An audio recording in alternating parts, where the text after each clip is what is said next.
मुख्यमंत्री भूपेंद्र पटेल के मंत्रिमंडल का शपथ ग्रहण आज दोपहर 1:30 राजभवन में होगा। मंत्रिमंडल में शामिल किए जाने वाले विधायकों को सुबह फोन करके इसकी सूचना दी गई। माना जा रहा है कि पूर्व मुख्यमंत्री विजय रूपाणी की सरकार में मंत्री रहे सभी मंत्रियों को इस बार मौका नहीं दिया जाएगा। गुजरात बीजेपी के पूर्व अध्यक्ष जीतूभाई वाघाणी, कांग्रेस छोड़कर बीजेपी में शामिल होने वाले ब्रजेश मेरजा, दुष्यंत पटेल, कीर्ति सिंह, मुकेश पटेल, अरविंद रेयानी, किरीट सिंह राणा, ऋषिकेश पटेल, जीतूभाई चौधरी, मनीष वकील, जेवी काकड़िया सहित कुछ विधायकों को फोन करके मंत्रिमंडल में शपथ ग्रहण के लिए तैयार रहने के लिए कहा गया है।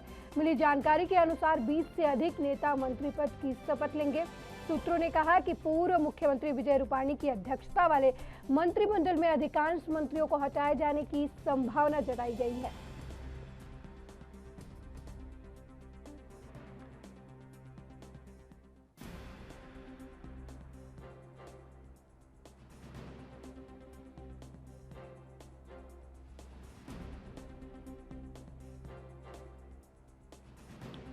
मुख्यमंत्री भूपेंद्र पटेल के मंत्रिमंडल का शपथ ग्रहण समारोह 1:30 बजे राजभवन में होगा। मंत्रिमंडल में शामिल किए जाने वाले विधायकों को सुबह फोन करके इसकी सूचना दी गई है। माना जा रहा है कि पूर्व मुख्यमंत्री विजय रूपाणी के सरकार में मंत्री रहे किसी भी नेता को नए मंत्रिमंडल में जगह नहीं दी जाएगी। गुजरात बीजेपी के पूर्व अध्यक्ष जीतूभाई वाघाणी, कांग्रेस छोड़कर बीजेपी में शामिल होने वाले ब्रजेश मेराज, दुष्यंत पटेल, कीर्ति सिंह वाघेला, मुकेश पटेल, अरविंद रेयानी, किरीट सिंह राणा, ऋषिकेश पटेल, जीतूभाई चौधरी, मनीष वकील, जेवी काकड़िया सहित कुछ विधायकों को फोन करके मंत्रिमंडल में शपथ ग्रहण के लिए तैयार रहने को कहा गया है। मिली जानकारी के अनुसार 20 से अधिक विधायक मंत्री पद की शपथ लेंगे। सूत्रों ने कहा कि पूर्व मुख्यमंत्री विजय रूपाणी की अध्यक्षता वाले मंत्रिमंडल में अधिकांश मंत्रियों को हटाए जाने की संभावना है।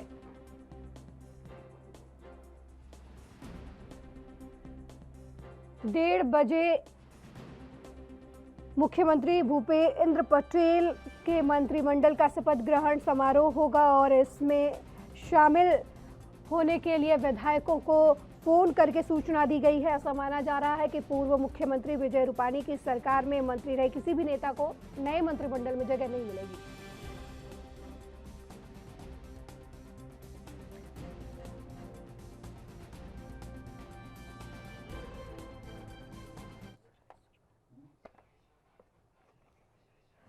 और इस मुद्दे पर बातचीत के लिए हमारे साथ राजनीतिक विश्लेषक सर्वेशक पाठक हमारे साथ जुड़ गए हैं। जिस तरीके से लगातार मुख्यमंत्री के शपथ ग्रहण समारोह की बात हो रही है और ये ऐसा कहा जा रहा है कि विजय रूपाणी के मंत्रिमंडल में जितने भी मंत्री थे उन्हें इस बार नए मंत्रिमंडल में जगह नहीं दी जाएगी, आपको क्या लगता है ये बीजेपी का क्या कौन सी सोच है जो आने वाले समय में उन्हें आगे लेकर जाएगी, क्योंकि पुराने और नए दोनों में सामंजस्य कहीं ना कहीं बिगड़ता नजर आ रहा है? देखिए, बीजेपी कभी भी कुछ भी अगर अपने नेतृत्व को किसी भी स्टेट में नेतृत्व चेंज करती है या किसी मिनिस्टर को बदलती है तो वो पूरे उनका रिसर्च होता है, उनका स्ट्रेटेजी होता है, उसके बाद ये काम करती है।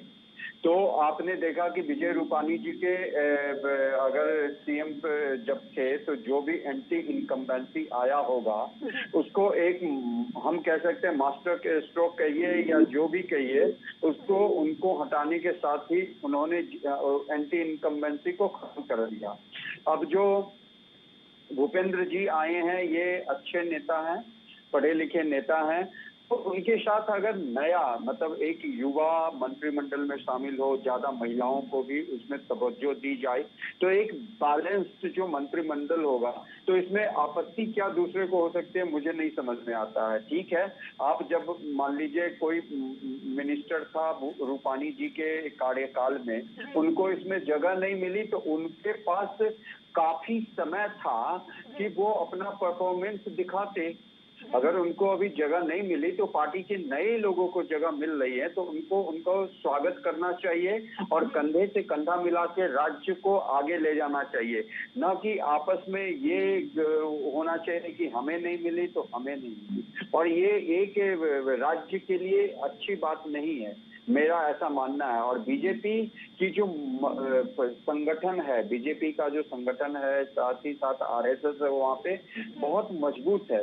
वहाँ पे कभी भी बीजेपी में कभी भी गुटबाजी नहीं देखी जाती है। गुजरात के ही अगर राजनीति को आप देखेंगे तो केशुभाई पटेल से लेके शंकर सिंह बाघेला आए, फिर उन्होंने पार्टी छोड़ा और दिखाने की कोशिश की कि पार्टी टूट जाएगी, ये होगा, लेकिन कुछ नहीं हुआ। जब आनंदीबेन पटेल जी को भी हटा के विजय रूपाणी जी को लाया गया था तो यही कहा गया था कि पार्टी में अंतरकलह है, पार्टी गुटबाजी में के चलते ऐसा किया जा रहा है। लेकिन शीर्ष नेतृत्व जानता था कि किसको कब कहाँ चेंज करना है और क्यों चेंज करना है।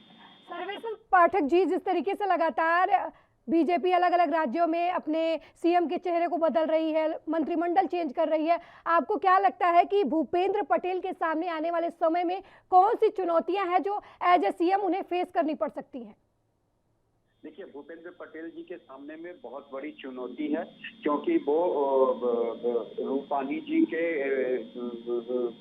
कार्यकाल में जो भी कमियां रही हों, जो अभी इनके पास पूरा साल भर का टाइम है चुनाव होने में, और भूपेंद्र पटेल जी अगर चाहेंगे तो जिस शीर्ष नेतृत्व ने उनमें अपना वो दिखाया है कि उनको सीएम बना के अपना मत दिया है कि आप इस राज्य को चलाने में सक्षम है, भूपेंद्र जी को उनके कड़ी कसौटी पे उतरना पड़ेगा और राज्य को एक नया आयाम और राज्य को एक नए मतलब दिशा में लेके जाना होगा।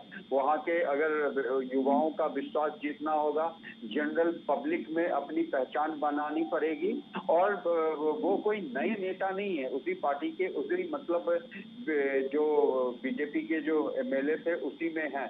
तो ऐसा मैं मानता हूं कि वो एक अच्छा मतलब ये जो साल भर का उनका कहिए, ये एक तरीके का लिटमस टेस्ट मान लीजिए। बिल्कुल सर्वेश्वर जी, एक तरीके से लिटमस टेस्ट है और एक तरीके से बीजेपी के सामने नए सीएम है और नई चुनौतियां भी निकलकर सामने आ रही हैं। बहुत बहुत धन्यवाद हमसे इस मुद्दे पर बातचीत करने के लिए।